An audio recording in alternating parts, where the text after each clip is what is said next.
Power star Pawan Kalyan చాలా gap తీసుకుని 1 కాదు 2 కాదు ఏకంగా 3 సినిమాలను పట్టాలెక్కించేశాడు. ప్రస్తుతం డాలీ డైరెక్షన్ లో కాటమరాయుడు సినిమాలో నటిస్తున్న పవన్ ఈ సినిమా తర్వాత కోలీవుడ్ డైరెక్టర్ నీషన్ తర్వాత మాటల మాంత్రికుడు త్రివిక్రమ్ శ్రీనివాస్ సినిమాలను వరుసపెట్టి చేయనున్నాడు. 2019 ఎన్నికలకు ముందే పవన్ ఈ సినిమాలన్నీ కంప్లీట్ చేసి ఎన్నికలకు రెడీ కానున్నాడు. పవన్ చేతిలో ఒక్క సినిమా ఉంటేనే ఆ ముచ్చట్లకు కొద ఉండదు.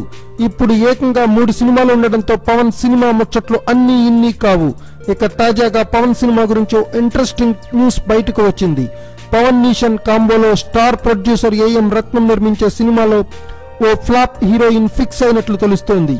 తమిళ సూపర్ హిట్ చిత్రం వేదాళంకి రీమేక్ గా తెరకెక్కే ఈ సినిమాలో పవన్ సరసన సాయేషా సైగల్ ని హీరోయిన్ గా తీసుకున్నారని తెలుస్తోంది.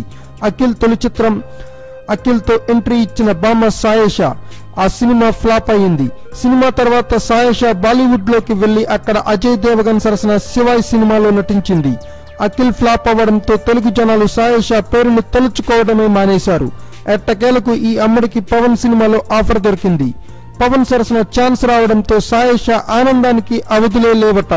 మరి అఖిల్ కు డిజాస్టర్ సినిమా ఇచ్చిన సాయేషా పవన్ సినిమాని ఏం చేస్తుందో చూడాలి. Thanks for watching. Please subscribe our channel.